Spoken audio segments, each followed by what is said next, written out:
আসসালামু আলাইকুম ওয়া রাহমাতুল্লাহি ওয়া বারাকাতুহু। আলহামদুলিল্লাহি রাব্বিল আলামিন ওয়াসসালাতু ওয়াসসালামু আলা সাইয়্যিদিল আমবিয়াই ওয়াল মুরসালিন নাবিয়িনা ওয়া আলা আলিহি ওয়া আসহাবিহি আজমাইন, আম্মা বা'দ। প্রিয় দর্শক, আশা করছি আপনারা সবাই ভালো আছেন। আপনাদের সবাইকে জানাচ্ছি অনেক অনেক মোবারকবাদ। আল্লাহ তাআলার কাছে দোয়া করি এই পর্যন্ত আমরা যে কটা রোজা রেখেছি আল্লাহ তাআলা যেন সেই রমজানের রোজাগুলোকে কবুল করেন এবং সামনে যে কটা দিন আছে আমরা যেন বাকি দিনগুলোতে আমাদের সময়টাকে কাজে লাগাতে পারি, সেই তৌফিক আল্লাহর কাছে কামনা করছি, আমিন। আপনারা দেখছেন দৈনিক যুগান্তর আয়োজিত সুপার ফ্রেশ ড্রিঙ্কিং ওয়াটার নিবেদিত রমজানের আলো। দেখতে দেখতে রমজানের 22তম রোজা আজকে আমরা শেষ করতে যাচ্ছি। আমাদের অর্জন কি? ইতিমধ্যে আমরা খেয়াল করছি নিশ্চয়ই, রমজান যেহেতু শেষের দিকে, আমাদের মধ্যে ঈদের কেনাকাটা নিয়ে আমরা একটু ব্যস্ত হয়ে পড়েছি। তাই আজকের বিষয় ছিল রমাদান ও ঈদ কেনাকাটা। আমরা ইতিমধ্যে আমাদের কাছে অনেক খোঁজ খবর আসে বা খবর আসে যেটা আমাদের জন্য বেদনা হতো, আমাদের জন্য কষ্টকর, দুঃখজনক। সেটা হলো ইদানিং এমন অবস্থাও হচ্ছে যে রমজানের কেনাকাটা, ঈদের কেনাকাটা করতে গিয়ে রোজামুখে অনেকে যাচ্ছেন, বিশেষ করে মা বোনদের কথা বলছি।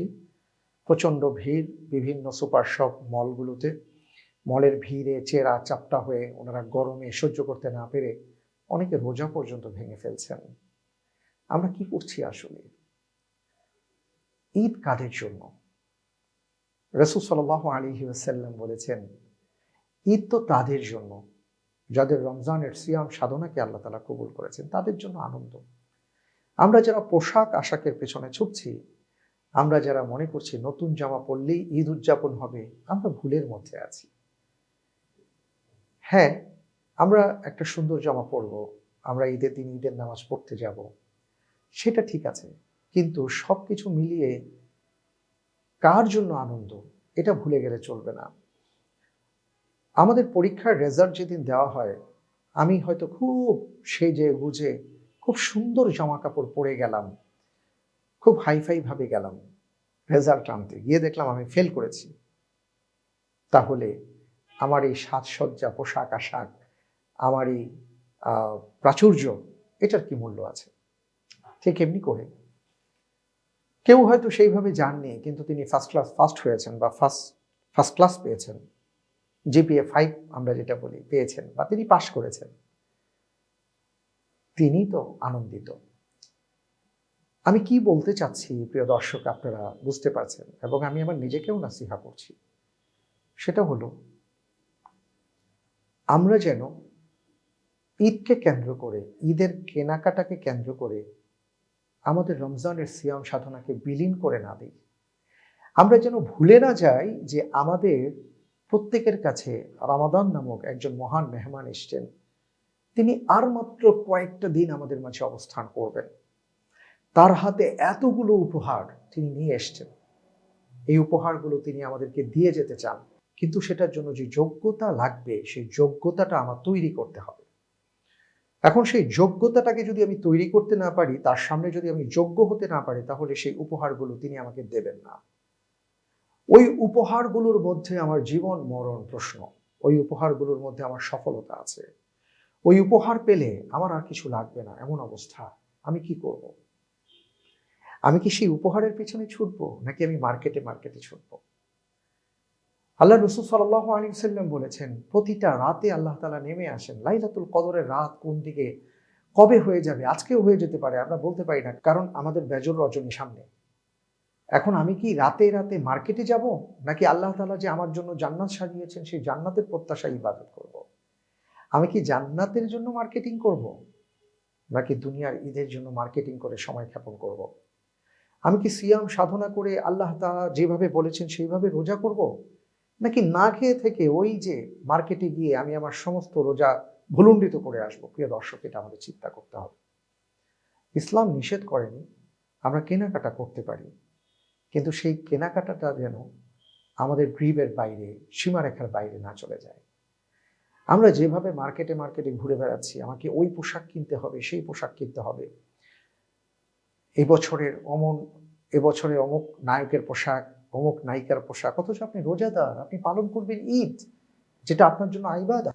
সেই ইবাদতের ক্ষেত্রে কি আপনি নায়ক নায়িকার পোশাক তালাশ করবেন? নিশ্চয়ই এটা আমাদের চিন্তার ব্যাপার। আমি আপনাদের কাছে আরজ করতে চাই, সেটা হলো ঈদের কেনাকাটার চাইতে জান্নাতে যাবার সময় শেষ হয়ে যাচ্ছে। সুতরাং সেটার ক্ষেত্রে আমরা একটু মনোনিবেশ করবার চেষ্টা করি। জান্নাতের সুপার শপগুলোতে আসুন না, সেখানে আমরা কেনাকাটা করি। সেখানে রাত আমাদের জন্য, প্রতিটা রাতেই জান্নাত সাজানো হচ্ছে, দিবসে সাজানো হচ্ছে, সেগুলোকে আমরা কাজে লাগাই। আল্লাহ রসুল সাল্লাল্লাহু আলাইহি ওয়াসাল্লাম তার হাদিসের মাধ্যমে জানিয়েছেন, ঈদে নতুন জামা নয়, ঈদে আপনার কাছে যে জামাটা আছে সেই সুন্দর জামাটা পরিধান করতে, ভালো জামাটা পরিধান করে যেতে ঈদগাহে। সেই ক্ষেত্রে আমি আপনি হয়তো একটা নতুন জামা কিনতে পারি বা আমার সন্তানদেরকে কিনে দিতে পারি, কিন্তু সেটা বলে আমাদের বিষয়টা যেন এমন না হয় যে আমরা রমজানকেই জলাঞ্জলি দিয়ে দিলাম, আমরা রোজাকেই শেষ করে দিলাম। এটা যেন না হয়। সাহাবায়ে কেরাম আজমাইনদের ঈদ বলতে যেটা ছিল, ওনাদের জীবনীতে এসছে আবু বকর রাদিয়াল্লাহু তাআলা আনহু কান্নাকাটি করেছেন, ওমর বিন খাত্তাব রাদিয়াল্লাহু তাআলা আনহু কান্নাকাটি করেছেন ঈদের দিন। আবু বকর রাদিয়াল্লাহু তাআলা আনহু বলেছেন, আমি এই জন্য কাঁদছি যে ঈদ তো তাদের জন্য যাদের রোজাকে আল্লাহ কবুল করেছেন, আমার রোজাকে আল্লাহ কবুল করেছেন। সুবহানাল্লাহ। ওনাদের মতন ব্যক্তিরা যদি এই কথা বলেন, তাহলে আমাদের কি করণীয়, আমাদের কি করা উচিত ছিল? আমি তাই বিশেষ করে যদি কোনো তরুণ ভাইয়েরা, কোনো বোনেরা আমার কথা শুনে থাকেন, আমি আপনাদের কাছে আরজ করব, এই সুযোগ আর পাবেন না। আগামী বছর বেঁচে থাকবেন কিনা, আমি থাকবো কিনা আমরা জানি না। সুতরাং আসুন এই রমজানের প্রতিটা মুহূর্তকে আমরা কাজে লাগাই। আমরা বিভিন্ন জায়গায় না গিয়ে আমরা এক আল্লাহমুখী হওয়ার চেষ্টা করি। জীবনে বেঁচে থাকলে অনেক কেনাকাটা করতে পারবো, কিন্তু রমজান পাবো না, রমজানের দিন আর রাতগুলো পাবো না। আল্লাহ তাআলা আমাদের সবাইকে বুঝদান করুন এবং সেইভাবে এই মাহে রমজানের দিবস আর রজনীগুলো উদযাপন করার তৌফিক দান করুন। আমিন। আমার হাতে আর সময় নেই, বিদায় নিচ্ছি। তবে বিদায় নেবার আগে আমার কাছে দুটো প্রশ্ন আছে, সেই প্রশ্ন নিয়ে একটু কথা বলতে চাই। একজন ভাই প্রশ্ন করেছেন যে আমার শরীরে অনেক ট্যাটু আছে, এই ট্যাটু থাকলে আমার নামাজ হবে কিনা বা এটা জায়েজ কিনা? প্রথমত ভাই, রাসূল সাল্লাল্লাহু আলাইহি সাল্লাম সুস্পষ্টভাবে নিষেধ করেছেন শরীরের মধ্যে উল্কি আঁকাকে, এবং এটা লাআনতের কথা উল্লেখ করা হয়েছে। সুতরাং আপনি যদি পারেন ট্যাটুগুলোকে রিমুভ করবার চেষ্টা করবেন, এটা নিষেধ এবং এটা চলমান একটা গুনাহ। কিছু গুনাহ আছে চলমান, একটা হলো আপনি করেছেন, যখন করেছেন তখন হয়ে গেছে, পরে আর নাই। কিন্তু কিছু আছে চলমান গুনাহ, এর মধ্যে এটা একটা, যে কেউ একজন কলকি ও উল্কি আঁকলো বা ট্যাটু আঁকলো, তো এইটা তার একটা চলমান গুনাহ, এটাকে আপনি রিমুভ করে ফেলবেন। আর একান্ত যদি রিমুভ না হয়, আল্লাহর কাছে খুব বেশি তওবা করবেন, ইস্তিগফার করবেন, ক্ষমা প্রার্থনা করবেন এবং আপনার দায়িত্ব হলো যারা এই জাতীয় কাজ করতে চায় তাদেরকে নিষেধ করা, বলা যে ভাই এটা ভুল, আপনারা এটা করবেন না, যদি আল্লাহ ক্ষমা করেন। আর এই অবস্থায় নামাজ পড়লে যেহেতু করে ফেলেছেন, কিছু করার নাই, যদি রিমুভ হয় ভালো, রিমুভ না হলে আল্লাহর কাছে তওবা করবেন আর সালাত আদায় করবেন। আশা করা যায় সালাত জায়েজ হবে, কবুল হবে, বা আপনি আদায় করতে পারেন, কবুল করার মালিক আল্লাহ তাআলা। কিন্তু এগুলো করা ভালো নয়। আর যারা চিন্তা করেছে যে আমি হয়তো একটু ট্যাটু আঁকবো, খবরদার এর ধারের কাছে যাবেন না, এটা অপরাধ। আজ তাহলে এ পর্যন্ত প্রিয় দর্শক। আগামীকাল ইনশাআল্লাহ তাআলা আমরা রোজার কাফফারা, কাজা এবং ফিদিয়া নিয়ে আলোচনা করবো বিতৌফিকিল্লাহ। আজ তাহলে এ পর্যন্ত। আল্লাহ হাফেজ। আসসালামু আলাইকুম ওয়া রাহমাতুল্লাহি ওয়া বারাকাতুহু।